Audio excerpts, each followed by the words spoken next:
தேவனுடைய பிள்ளைகளாகிய நாம் எழுத வேண்டிய முக்கியமான தீர்மானம், இந்த ஆண்டில் நான் முழு வேதாகமத்தை நான் வாசிக்கணும் ஆண்டவரே. கர்த்தருடைய பிள்ளைகள் ஒவ்வொருத்தரும் சொல்லும் பொழுது, நான் 20 முறை வாசித்திருக்கிறேன், 30 முறை வாசித்திருக்கிறேன், சிலர் 100 தடவை நான் வாசித்திருக்கிறேன், இப்படிலாம் கர்த்தருடைய பரிசுத்தவான்களை குறித்து சாட்சிகளை நம்ம கேள்விப்படுறோம். ஆண்டவரே, என்னுடைய வாழ்க்கையில் நானும் கூட முழு வேதாகமத்தை வாசிக்கிறதுக்கு எனக்கு உறுதிதான். அப்போ நம்ம என்ன செய்யணும்? சின்ன ஒரு புதிய ஏற்பாடை நம்முடைய வேலை ஸ்தலங்கள்லையோ அல்லது நம்முடைய வண்டியிலையோ நம்ம வச்சுக்கலாம், பைக்கிலையோ. எங்கேயாவது யாருக்காவது நம்ம வெயிட் பண்ண வேண்டிய நேரம் வந்துச்சு, ஏதோ ஒரு சூழ்நிலை நம்ம கொஞ்சம் நேரம், ஒரு 10 நிமிஷம் ஆகும், 1/4 மணி நேரம் ஆகுனா, அந்த 10 நிமிஷம் 1/4 மணி நேரத்தை கூட நம்ம என்ன செய்யணும்? எடுத்து அந்த தேவனுடைய வார்த்தையை வாசிக்கிறதுக்கு, அல்லது முழு வேதாகமத்தை நம்ம கையில் வச்சுருந்தோன்னா, காலையில் நம்ம எதை நம்ம வாசித்து நம்ம நிறுத்துறோமோ அந்த இடத்துலேருந்து வாசிக்கிறதுக்கு ரொம்ப பிரயோஜனமாக இருக்கும். சௌரன் பக்த சிங் அவங்க சொல்லும் பொழுது சொல்கிறாங்க, நீங்கள் எங்கெல்லாம் போகிறீங்களோ அங்கெல்லாம் உங்களுடைய சொந்த வேதாகமத்தை உங்களுடைய கையிலே எடுத்து செல்லுங்கள். உங்களுடைய வேதாகமத்தை கைகளில் எடுத்து செல்வதற்கு நம்ம வெட்கப்பட வேண்டாம். உங்களுடைய வேதாகமத்தை உங்களோட நீங்கள் எடுத்து செல்லுங்க. ஒரு தேவனுடைய பிள்ளை சொல்கிறாரு, நீங்கள் வேதாகமத்தை சுமந்தால் வேதாகமம் உங்களை என்ன செய்யும்? சுமக்கும் அப்படின்னு சொல்கிறாங்க. அப்படின்னா என்ன அர்த்தம்? நாம் வேதத்தை சுமந்தா அது எப்படி நம்மளை சுமக்கும்? அது எப்படி நம்மளை சுமக்கும்? நம்ம பைபிளை சுமந்துடலாம், ஆனால் அது நம்மளை சுமக்குமா? அது எப்படி சுமக்கும்?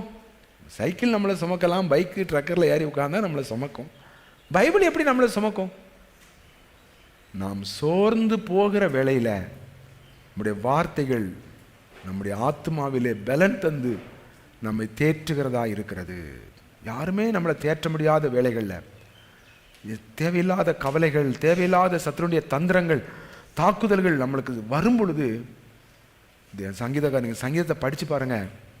உம்முடைய வசனம் எனக்கு ஆறுதலை தந்தது, என்னுடைய வசனம் மட்டும் எனக்கு இல்லைன்னா நான் என் துக்கத்திலே நான் அமிழ்ந்து போயிருப்பேன்.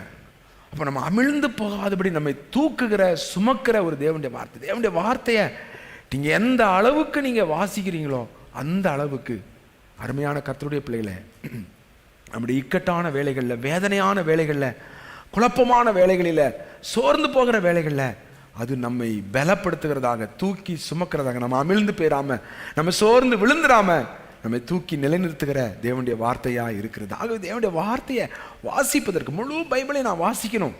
நீங்கள் உட்கார்ந்து வேதத்தை தியானிங்க. கர்த்தருடைய வேதத்தை தியானிப்பது ரொம்ப நல்லது, அது ரொம்ப அவசியம். ஆவிக்குரிய வாழ்க்கையில் தேவனை நம்ம அதிகமாக அறிந்து கொள்வதற்கு வேத தியானம். ஆனால் முழு வேதாகமத்தை வாசிக்கிறேன். ஒரு சௌரன் சொன்னார், நான் ஃபுல் பைபிள்லாம் வாசிக்கிறது இல்லை, நான் வாசிக்கிற கொஞ்சம் பகுதியை நான் திரும்ப திரும்ப வாசித்து தியானிப்பேன். அது நல்ல காரியம்தான். ஆனால் அதனால் நான் முழு வேதாகமத்தையும் நான் வாசிக்காமல் போனேன்னா சமநிலை பிரமாணம், பேலன்ஸ்டு கிறிஸ்டின் லைஃப் வந்து ரொம்ப முக்கியம். ஒன்றை சொல்லிட்டு இன்னொரு பக்கம் நம்ம சாஞ்சிடக்கூடாது. ஆக கர்த்தருடைய பிள்ளைகள் தீர்மானம் எடுங்க.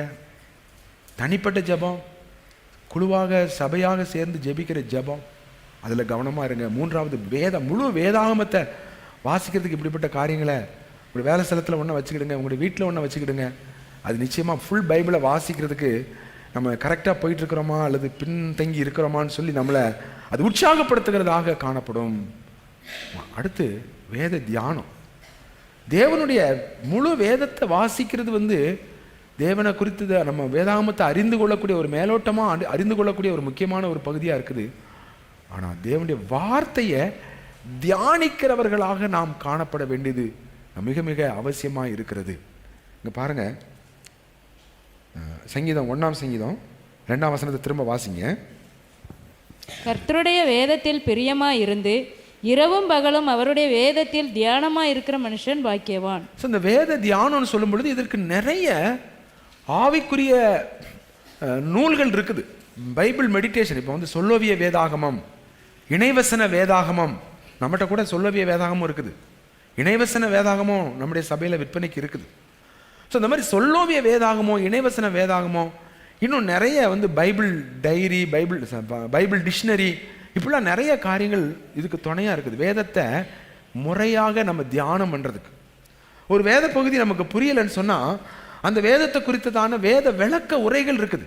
வேதத்தை வியாக்கியானம் பண்ணி விளக்க உரைகள் இருக்குது. நல்ல நல்ல மேத்யூ ஹென்றி, வில்லியம் மெக்டோனால்டு, இந்த மாதிரி நல்ல கர்த்தருடைய பிள்ளைகள் உண்மையாக ஆண்டவருக்காக சத்தியத்துக்காக நின்ற பரிசுத்தவான்கள் எத்தனையோ ஆண்டுகளுக்கு முன்பாக இதெல்லாம் எழுதி வச்சிருக்கிறாங்க.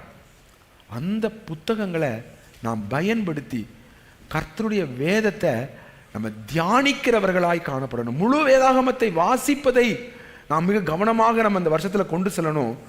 சமயம் கிடைக்கும் போதெல்லாம் கர்த்தருடைய வேதத்தை தியானிக்கிறவர்களாக நம்ம காணப்பட வேண்டும்.